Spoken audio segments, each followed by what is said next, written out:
नमस्कार, फोकस न्यूजमा स्वागत छ। म डेभिड पाण्डे। नेपाली कांग्रेसले 5 वर्ष प्रतिपक्षमा बस्ने जनादेश पाएको थियो, तर परिस्थितिले शेरबहादुर देउवालाई प्रधानमन्त्री बनाइदियो।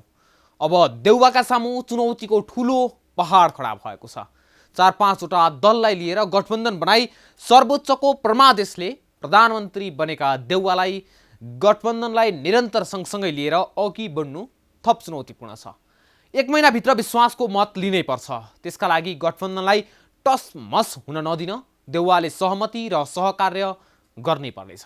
विपक्षी गठबन्धनको साथ र सहयोगले देउवा मुलुकको 44औं प्रधानमन्त्री बनिसकेका छन्। सर्वोच्च अदालतको आदेशबाट कांग्रेस सभापति शेरबहादुर देउवाले 5औं पटक प्रधानमन्त्रीको कार्यभार सम्हालेका छन्। आर्थिक, सामाजिक तथा संवैधानिक आधारमा रथालिङ्ग बनेको मुलुकलाई समृद्धिको दिशामा अग्रसर गराउने ऐतिहासिक अवसर देउवाको काँधमा आएको छ। साथै प्रधानमन्त्रीको कुर्सीमा विराजमान भएसँगै कोरोना भाइरसको सम्भावित तेस्रो लहरको तयारीमा जुट्नुपर्ने चुनौती पनि छ। महाधिवेशन पनि समयमै गराउनु छ। संसदमा विश्वासको मत लिनु, दुई छिमेकी मुलुक चीन र भारतसँगको सम्बन्ध र अन्तर्राष्ट्रिय सम्बन्धलाई पनि सुमधुर बनाउनु त छँदैछ। आजको फोकस न्यूज देउवाको 5औं पटकको प्रधानमन्त्रीको यात्रा, अवसर, चुनौती र सम्भावनामा केन्द्रित रहनेछ।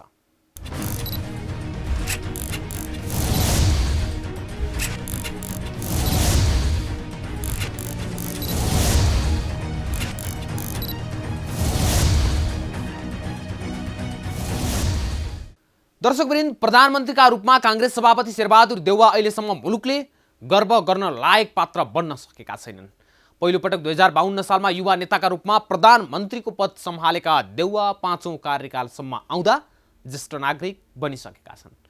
राजनीतिको उत्तरार्धमा रहेका देउवाका लागि यो 5औं कार्यकाल विगतमा धुमिलिएको छवि पहाल्ने अवसर मात्र हुने छैन, मुलुकको समृद्धिको खाका कोर्ने अवसर पनि हुनेछ।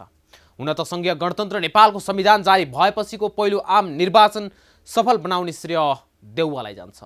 तर त्यही आम निर्वाचनले दिएको स्पष्ट म्यान्डेटलाई दम्बका रूपमा लिँदा केपी शर्मा ओली प्रतिनिधि सभामा 2/3 बहुमतबाट अल्पमतमा झरेका थिए। कहिल्यै एकलौटी सरकारको नेतृत्व गर्न नपाएका देउवामाथि गठबन्धनलाई रिजाएर अगाडि बढ्नुपर्ने चुनौती छ। त्यसैगरी गठबन्धनमा रहेका नेकपा माओवादी केन्द्र, नेकपा एमालेको माधव झलनाथ समूह, जनता समाजवादी पार्टीको उपेन्द्र बाबुराम समूह र जनमोर्चा नेपाल लगायतलाई रिजाउनु पर्ने बाध्यता छ नै। साथसाथै आफ्नो पार्टीभित्रको आन्तरिक किचलोको व्यवस्थापन, 14औं महाधिवेशन सम्पन्न गर्नुपर्ने दायित्व, जनतालाई कोरोनाबाट जोगाउनु पर्ने लगायतका चुनौतीहरू देउवा सामु छन्। उनले यी चुनौतीको सामना कसरी गर्छन् त्यसले नै उनको र देशको राजनीति भविष्य निर्धारण गर्नेछ। हेरौँ यो रिपोर्ट।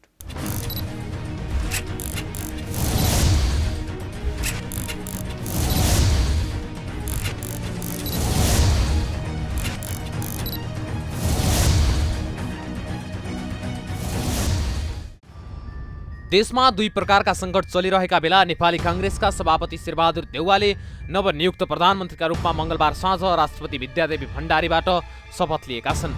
उनले पद तथा गोपनीयताको शपथ लिएर सिंहदरबारमा पद बहाली समेत गरिसकेका छन्। सोमबार सर्वोच्च अदालतले देउवालाई प्रधानमन्त्री नियुक्त गर्न दिएको परमादेश अनुसार देउवा 5औं पटक देशको प्रधानमन्त्री बनेका हुन्। उनी 5औं पटक प्रधानमन्त्री हुँदै गर्दा उनको अगाडि चुनौतीको चाङ छ। एकातिर राजनीतिक सङ्कट यथावत नै छ भने अर्कोतिर कोरोनाको महामारी, नेपाली कांग्रेसको महाधिवेशन लगायतका विषय अहिले देउवाका लागि चुनौती बन्दै गएका छन्। देउवालाई प्रधानमन्त्री बनाउन जेठ 7 गते 149 जना सांसदले समर्थन गरेका थिए। देउवालाई 5औं पटक सत्तारूढका लागि निर्वाचन मार्फत जनादेश प्राप्त भएको थिएन, तर निर्वाचनबाट जनादेश प्राप्त ओलीले त्यसको हदैसम्म अवमूल्यन गर्दै लिएका निर्णयहरूको असफलताले उनलाई यो अवसर प्राप्त भएको हो। त्यसैले प्रधानमन्त्रीका रूपमा उनको यो कार्यकाल चुनौती नै चुनौतीले भरिएको हुनेछ। अब चुनौती नै चुनौतीले भरिएको चाङमाथि चाहिँ प्रधानमन्त्री देउवा बस्नु भएको छ हैन। अब पक्कै पनि अब एउटा गरिब मुलुकलाई चुनौतीहरूले घेरिएकै हुन्छ। यसै पनि त्यसमा पनि अब जुन ढङ्गले 3.5 वर्ष प्रधानमन्त्री ओलीले सत्ता सञ्चालन गर्नुभयो, त्यसले पनि थप चुनौतीहरू उहाँलाई चाहिँ सामना गर्नुपर्छ तुरुन्तै। अब ती चुनौतीहरू चाहिँ राजनीतिक छन्, केही चाहिँ आर्थिक छन्, केही सामाजिक छन्, केही भू राजनीतिसँग जोडिएको छ, केही चाहिँ प्रत्यक्ष शासकीय चाहिँ गुणहरूसँग जोडिएको छ।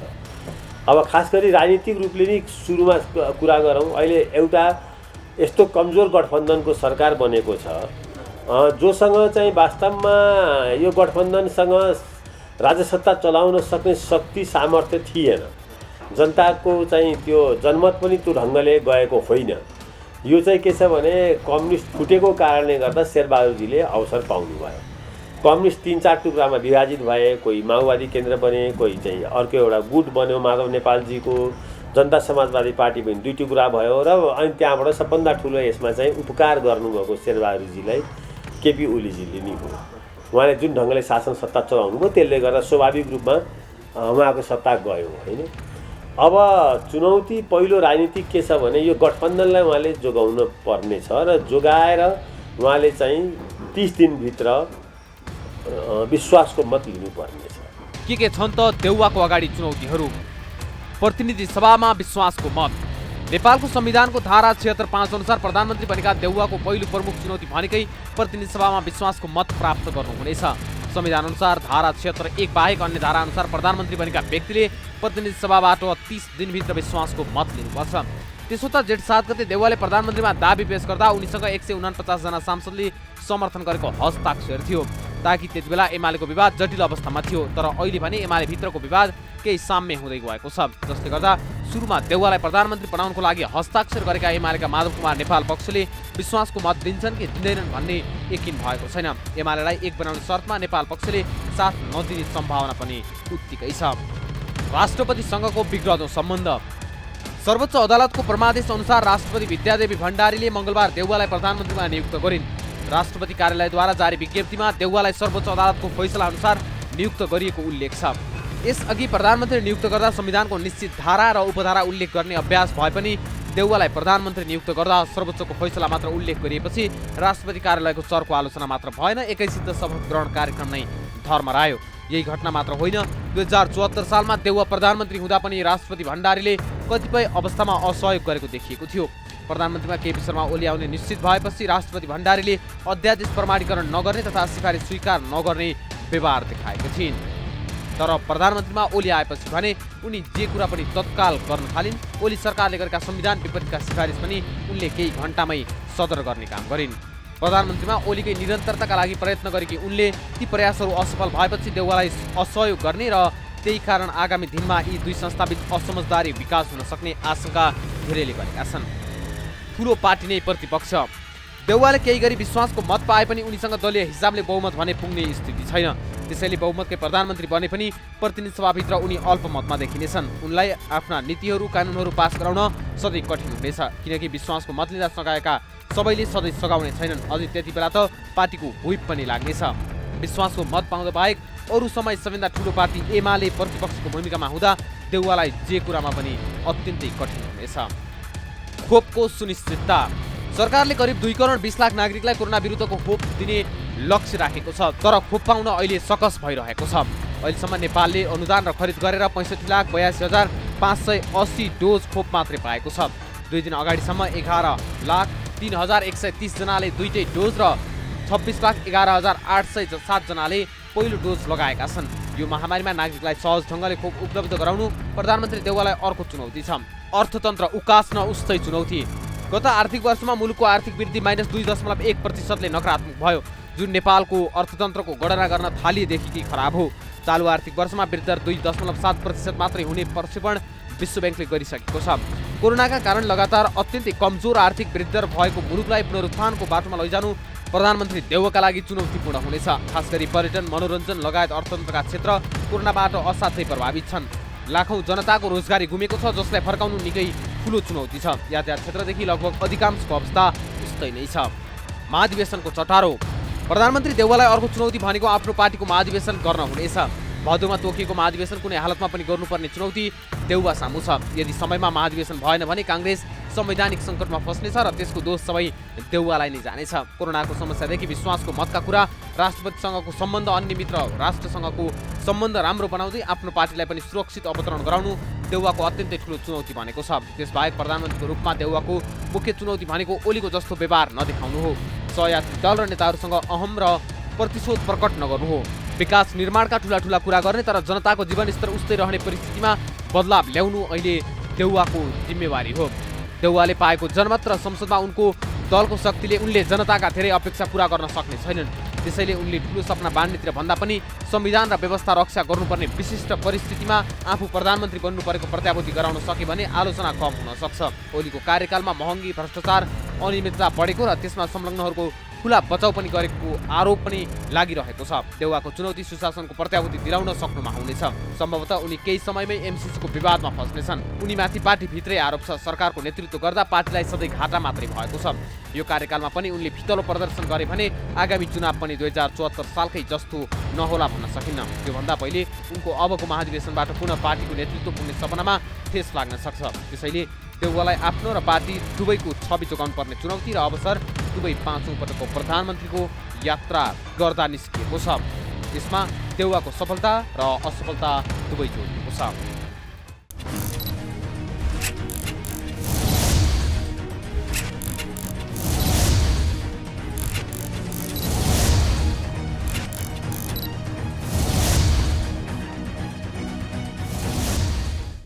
कसिलो एमाले एकता भएको खण्डमा उनको कार्यकाल मात्रै 1 महिनामा सीमित हुन सक्ने सम्भावना पनि जीवितै छ। त्यसैले जसपाका दुवै धारलाई मिलाउन सकेको खण्डमा देउवाले वर्तमान संविधान अनुसार निर्वाचित प्रतिनिधि सभालाई पूरा आयु दिन सक्छन्। अन्यथा प्रतिनिधि सभाको यो कार्यकाल तेस्रो पटक विघटनमा पर्नेछ। पहिलो आम निर्वाचन सफल बनाएका देउवाको काँधमा मध्यावधि निर्वाचन गराउने जिम्मेवारी पनि आइलाग्न सक्छ। उनले अन्य दललाई कति रिझाएर काम गर्न सक्छन्, उनको यो कार्यकालको आयु पनि त्यही अनुसार अगाडि बढ्नेछ। त्यति मात्रै होइन, अब सरकार विस्तार र मन्त्रीमण्डल विस्तारमा पनि देउवामाथि चुनौती नै चुनौती छन्। विपक्षी गठबन्धनको सहयात्री मध्ये जनमोर्चा र नेकपा एमालेको माधव समूहले सरकारमा नजाने भनिसकेको छ। जसपा र आफ्नै पार्टीभित्र मन्त्रीका आकांक्षीहरू बढेका बढै छन्। यस अवस्थामा कसरी अघि बढ्लान् त प्रधानमन्त्री देउवा? 5 सदस्य सानो मन्त्रीमण्डल बनाएर अघि बढेका देउवाका सारथीहरू कस्ता छन् त? यो रिपोर्ट देखाउनेछौँ एकैछिनको विश्रामपछि।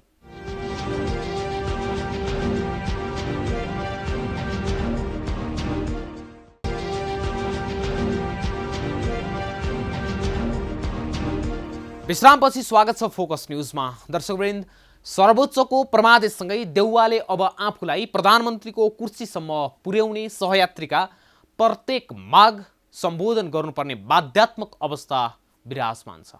पार्टीको आन्तरिक कलह त मिलाउनै पर्छ। जनताका ससाना पीडालाई राज्यले सम्बोधन गर्न सकेको खण्डमा मात्र उनको यो कार्यकाल सफल हुनेछ।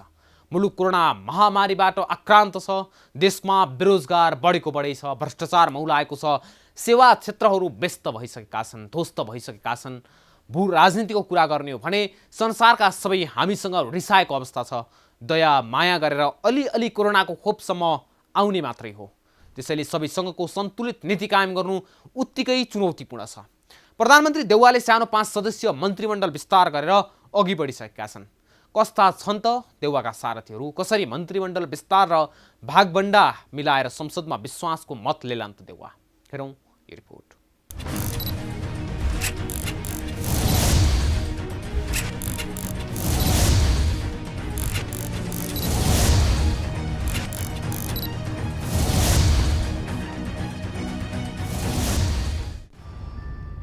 लामो समय सत्ता सञ्चालन गरिसकेका देउवा 5औं पटक प्रधानमन्त्री बने। प्रधानमन्त्री बन्दा तयार भएको नेकपा एमालेको माधव झलनाथ समूह सहितको विपक्षी गठबन्धनलाई चित्त बुझाएर देउवालाई अघि बढ्नुपर्ने चुनौती छ। अर्कातिर आफ्नै पार्टीको 14औं महाधिवेशन पनि तोकिएकै मितिमा सम्पन्न गर्नै पर्ने जिम्मेवारी पनि छ। प्रधानमन्त्री नियुक्त भएसँगै देउवाले सानो आकारको मन्त्रीमण्डल विस्तार गरेका छन्, जसमा नेपाली काङ्ग्रेसका तर्फबाट 2 जना र नेकपा माओवादी केन्द्रका तर्फबाट 2 जना सहित 5 सदस्यीय मन्त्रीमण्डल विस्तार भएको छ। यसरी विपक्षी गठबन्धनको बैशाखी र विशेष गरी नेकपा एमाले भित्रको माधव झलनाथ समूहका विद्रोहका कारण देउवा मुलुकको प्रधानमन्त्री बन्न सफल भएका हुन्। अब देउवाले सबै दललाई मिलाएर अघि बढ्नुपर्ने दायित्व उनको काँधमा छ। 5 दलीय गठबन्धनका कारण प्रधानमन्त्री पदसम्म पुग्न सफल भएका देउवाले सबै दललाई मिलाएर मन्त्री परिषद विस्तार गर्दै जानुपर्नेछ। 1 महिनाभित्र संसदबाट विश्वासको मत लिन त्यत्तिकै चुनौती छ देउवा सामु। तर माधव नेपाल समूहले आफूले विश्वासको मत दिने प्रतिबद्धता देउवालाई दिइसकेका छन्। बुधबार एमाले वरिष्ठ नेता माधव नेपालको घर पुगेका प्रधानमन्त्रीलाई विश्वासको मत दिने प्रतिबद्धता नेपालले जनाएका थिए। तर मन्त्री परिषद विस्तारमा भने नेकपा एमाले तत्कालै सामेल नहुने एमाले नेता विरोध खतिवडाले जानकारी दिएका छन्। हामीले संसद पूर्ण कार्यकाल चलाउनको लागि पुनर्स्थापना खोजेको भनेपछि ती लेखेका छौँ भनेपछि यो थप कुरो केही भन्नुपर्ने कुरो छ र? प्रश्न भनिदिनु न त प्रश्न त भने त मैले प्रश्नै भने त त्यो रिटको तपाईँको तर्फबाट विश्वास मत दिनुहुन्छ फेरि कुरै बुझ्नु त्यो रिट जुन हामीले दर्ता गरेका छौँ त्यसको निरन्तरता कन्टिन्यू छ। त्यसमा हामीले संसद पूर्णकाल चल्न पर्छ भनेर यदि चुनावमै जाने हो भने त अस्ति केपीले भङ्ग गर्नुभएको थियो मङ्सिरमा चुनाव, अहिले भङ्ग भयो भने मङ्सिरमै चुनाव हो। मङ्सिर भनेको पूर्ण कार्यकाल होइन। त्यस कारणले हामीले रिटमै पूर्ण कार्यकाल देखाएको छ भने हामी पूर्ण कार्यकाल हुनेको लागि जे आवश्यक पर्छ त्यो गर्छ। देउवा मन्त्रीमण्डलमा गृहमन्त्रीमा नेपाली काङ्ग्रेसका बालकृष्ण खाँड, अर्थमन्त्रीमा माओवादी केन्द्रका जनार्दन शर्मा, कानुन मन्त्रीमा काङ्ग्रेसका ज्ञानेन्द्र बहादुर कार्की र ऊर्जा मन्त्रीमा माओवादी केन्द्रकी नेत्री पम्फा भूषालले काम सुरु गरिसकेका छन्। यी चारैजना पहिले पनि मन्त्री भइसकेका र अनुभवी मन्त्रीहरू हुन्। तर विपक्षी गठबन्धनको अर्को पक्ष जनता समाजवादी पार्टीको उपेन्द्र यादव बाबुराम भट्टराई भने पर्ख र हेरको अवस्थामा छ। पार्टीले विभाजन गरेर भए पनि देउवालाई प्रधानमन्त्रीमा समर्थन जनाएको जनता समाजवादी पार्टीको उपेन्द्र बाबुराम समूह निर्वाचन आयोगमा दल विभाजन सम्बन्धी मुद्दा कायमै रहेकाले अहिले सरकारमा कसलाई सहभागी गराउने बारे मौन रहेको छ। तर जसपाले 7 मन्त्री र 3 राज्य मन्त्री मागिरहेकाले कसलाई बनाउने र कसलाई मन्त्री नबनाउने बारे निर्णय हुन सकेको छैन। यता अर्को सहयात्री जनमोर्चा नेपाली मन्त्रीमण्डल विस्तारमा सहभागी नहुने बताइसकेको छ। काङ्ग्रेस सभापति शेरबहादुर देउवाले छानेका 4 सारथी कस्ता हन् त? बालकृष्ण खाँड गृहमन्त्री बालकृष्ण खाँडको स्थायी ठेगाना तिलोत्तमा नगरपालिका 8 रूपन्देही हो। उनको जन्म 2017 साल असार 17 गते सिङ्जामा भएको थियो। उनको परिवारमा श्रीमती, 1 छोरा र 3 छोरी छन्। उनले स्नातक तहसम्मको अध्ययन गरेका छन्। 2033 सालमा नेपाली काङ्ग्रेसको विद्यार्थी सङ्गठन नेपाल विद्यार्थी सङ्घबाट राजनीति सुरु गरेका खाँडको संसदीय यात्रा 2048 सालदेखि सुरु भएको हो। संविधान सभा सदस्य निर्वाचन 2064 र 2070 मा रूपन्देही 3 बाट निर्वाचित भएका थिए। प्रतिनिधि सभा सदस्य निर्वाचन 2074 मा भने उनी समानुपातिक सदस्यका रूपमा निर्वाचित भएका हुन्। उनी प्रतिनिधि सभामा काङ्ग्रेस संसदीय दलको प्रमुख सचेतक समेत रहेका छन्। यसअघि उनी 2066 सालमा शिक्षा तथा खेलकुद राज्यमन्त्री, सिँचाइ मन्त्री र 2073 सालमा रक्षा मन्त्री बनेका थिए। बुधबार सिंहदरबारमा पद बहाली गर्दै गृहमन्त्री खाँडले महामारीका क्रममा सुरक्षा निकाय, स्वास्थ्यकर्मी, सञ्चारकर्मीबाट अग्रभागमा रहेर ठूलो भूमिका निर्वाह भइरहेको बताए। हाम्रो चाहना के भन्दाखेरि व्यवस्थापिका, कार्यपालिका, न्यायपालिकाको शक्ति सन्तुलन र पृथ्वीकरणको सिद्धान्तमै हामी उभिएका छौँ। अब त्यो अवधारणामा व्यवस्थापिकाको अब विधि निर्माण गर्ने, कानुन बनाउने दायित्व हो, त्यसलाई हामी सम्मान गरेका छौँ र सरकारले त्यसको चाहिँ कार्यान्वयन गर्ने हो, पालना गर्ने हो। अब न्यायपालिकाले आवश्यकता अनुसार चाहिँ तपाईँलाई त्यसको व्याख्या गर्ने हो। ज्ञानेन्द्र बहादुर कार्की कानुन, न्याय तथा संसदीय मामिला मन्त्री। कानुन, न्याय तथा संसदीय मामिला मन्त्री ज्ञानेन्द्र बहादुर कार्कीको स्थायी ठेगाना देउराली गैरीगाउँ भोजपुर हो। उनको हालको ठेगाना भैँसेपाटी ललितपुर हो। 2013 साल चैत 11 गते भोजपुरमा जन्मिएका कार्कीले MA सम्मको अध्ययन गरेका छन्। 2027 सालमा नेपाल विद्यार्थी सङ्घमा आबद्ध भएका कार्की प्रतिनिधि सभा सदस्य निर्वाचन 2074 मा सुनसरी 4 बाट निर्वाचित भएका थिए। यसअघि उनले 2063 सालमा जलस्रोत मन्त्री तथा 2074 मा अर्थमन्त्रीको जिम्मेवारी निर्वाह गरिसकेका छन्। कानुन, न्याय तथा संसदीय मामिला मन्त्री ज्ञानेन्द्र बहादुर कार्कीले पदभार ग्रहण गर्दै न्यायमा पहुँच नपुगेका व्यक्तिलाई कानुनी सहायता प्रदान गर्ने प्रतिबद्धता जनाएका छन्। हिजोका दिनहरूका जुन हाम्रा अनुभवहरू छन् ती अनुभवहरूलाई पनि हामीले हेर्दै अहिले समानुकूल रूपले देशका सबै जनतालाई कानुनको पहुँचमा पुर्याउने यो मन्त्रालयको काम पनि हो। जनार्दन शर्मा अर्थमन्त्री जनार्दन शर्माको स्थायी ठेगाना मुसिकोट नगरपालिका वडा नम्बर 5 रुकुम पश्चिम हो। 2020 साल वैशाख 26 गते रुकुममा उनको जन्म भएको हो। परिवारमा शर्माका श्रीमती, 1 छोरा र 1 छोरी छन्। स्नातक तहसम्मको अध्ययन गरेका शर्मा 2034 सालदेखि राजनीतिमा सक्रिय छन्। 2056 सालमा उनी तत्कालीन नेकपा माओवादीको केन्द्रीय सदस्य भएका थिए। 2057 मा माओवादीको पोलिट ब्युरो सदस्य भएका थिए भने 2060 सालमा माओवादी जनमुक्ति सेनाको डिभिजन कमान्डर भएका थिए। 2070 सालमा नेकपा माओवादीको स्थायी समिति सदस्य र 2071 सालमा जनवर्गीय सङ्गठनको इन्चार्जको भूमिका निर्वाह गरेका थिए। मन्त्री शर्मा 2063 सालमा अन्तरिम व्यवस्थापिका सदस्य, 2064 र 2070 सालमा संविधान सभा सदस्यमा निर्वाचित भएका थिए। प्रतिनिधि सभा सदस्य निर्वाचन 2074 मा रुकुम पश्चिमबाट उनी निर्वाचित भएका थिए। मन्त्री शर्मा यसअघि 2065 सालमा शान्ति तथा पुनर्निर्माण मन्त्री, 2073 मा ऊर्जा मन्त्री र 2074 मा गृहमन्त्री भइसकेका छन्। अर्थमन्त्री जनार्दन शर्माले पदभार ग्रहण गर्दै कोरोना रोकथाम तथा नियन्त्रण र सबै नागरिकलाई कोरोना विरुद्धको खोप निशुल्क गर्ने सरकारको प्राथमिकता रहेको भन्दै त्यसका लागि दत्तचित्त भएर काम गर्न कर्मचारीलाई निर्देशन समेत दिएका छन्। खर्च गर्ने स्रोतहरूको उपलब्धता हामीले समयमै गराउन सक्ने त्यो कमी हुन नदिनका लागि आफन्तले के भूमिका खेल्ने भन्ने प्रश्न अर्को एजेन्डा हामी बनाउनेछौँ। पम्फा भुसाल ऊर्जा जलस्रोत तथा सिँचाइ मन्त्री। ऊर्जा मन्त्री पम्फा भुसालको स्थायी ठेगाना अर्घाखाँची हो भने उनको हालको ठेगाना ललितपुर महानगरपालिका वडा नम्बर 13 हो। 2019 साल साउन 4 गते अर्घाखाँचीमा उनको जन्म भएको थियो। स्नाकोत्तर तहसम्मको अध्ययन गरेकी भुसाल 2033 सालमा अन्तर्राष्ट्रिय छैटौँको सदस्यता लिई पुल्चोक क्याम्पसबाट राजनीतिक यात्रा सुरु गरेकी थिइन्। भुसाल 2051 सालमा नेकपा माओवादीको पहिलो महिला केन्द्रीय सदस्य समेत भएकी थिइन्। उनी संविधान सभा सदस्य निर्वाचन 2064 मा ललितपुर 3 बाट निर्वाचित भएकी थिइन् भने 2074 को निर्वाचनमा ललितपुर 2 बाट निर्वाचित भएकी थिइन्। 2064 सालमा उनले महिला बालबालिका तथा समाज कल्याण मन्त्रालय सम्हालेकी थिइन् भने 2065 सालमा सामान्य प्रशासन मन्त्री र 2068 सालमा शान्ति तथा पुनर्निर्माण मन्त्री भएकी थिइन्। ऊर्जा जलस्रोत तथा सिँचाइ मन्त्री पम्फा भुसालले पद बहाली गर्दै सबै नागरिकलाई चाँडै बिजुलीको पहुँच पुर्याउनु पर्ने बताएकी छिन्। एकदम टायर पलट म आए भइहाल्छ म त्यो पनि भन्ने ठान्दिनँ। हाम्रो जुन खालको संरचना छ, जुन ढङ्गको कार्यशैली छ, त्यो रातारात परिवर्तन पनि हुने होइन। तर त्यसमा अलि हामी उत्साह र ऊर्जा र जिम्मेवारी बोध गरेर गयो भने फेरि अलिक बढी गर्न सकिन्छ भन्ने चाहिँ मलाई मेरो आफ्नो जीवन अनुभवले पनि त्यो बुझाउँछ। यसरी यी 4 सारथी मार्फत शेरबहादुर देउवाले अहिले देश चलाइरहेका छन्। उनलाई 1 महिनाभित्र विश्वासको मत लिने, अन्य सहयोग गठबन्धनका नेताहरूलाई पनि मिलाएर मन्त्री पद दिने अर्को चुनौती छ। उनकै पार्टीभित्रको वरिष्ठ नेता रामचन्द्र पौडेल समूह र कृष्ण प्रसाद सिटौला पक्षले पनि मन्त्रीमा भागभण्डा खोजेकै छन्। नेपाल र यादव समूहको पर्खाइमा विपक्षी गठबन्धनको शीर्ष तहमा मन्त्रालयको भागभण्डा पनि हुन सकेको छैन। यद्यपि नेपाल समूह एमालेमै रहने परिस्थितिमा काङ्ग्रेसले 50% मन्त्रालय आफूसँगै राख्ने रणनीति बनाएको छ। माओवादी केन्द्रलाई 30% र जसपाको यादव पक्षलाई 20% मन्त्रालय दिने प्रधानमन्त्री देउवाले तयारी गरिरहेका छन्। यद्यपि जसपामा यादव पक्षले ठाकुर पक्षका सांसद तान्न सकेको खण्डमा काङ्ग्रेसले केही मन्त्रालय दिन उदारता देखाउने रणनीतिमा देउवा छन्। नेकपा एमालेको माधव पक्षले विश्वासको मत दिएर एमालेबाट बाहिरिने जोखिम उठाए काङ्ग्रेस आफू 3-4वटा मन्त्रालयमा पनि सीमित भएर नेपाल पक्षलाई पर्याप्त मन्त्रालय दिन तयार देखिएको छ।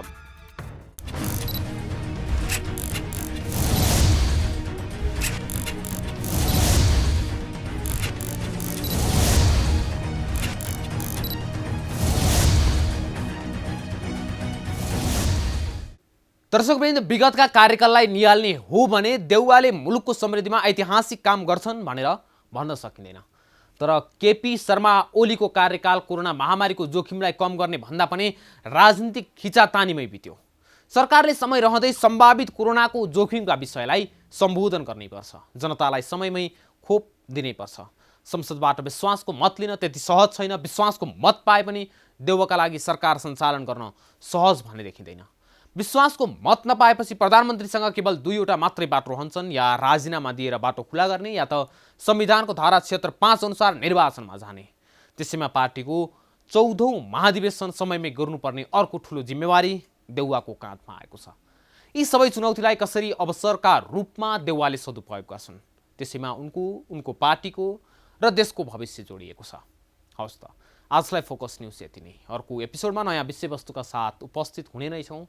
अहिलेलाई भने म सहित सम्पूर्ण टिमलाई बिदा दिनुहोस्। नमस्कार।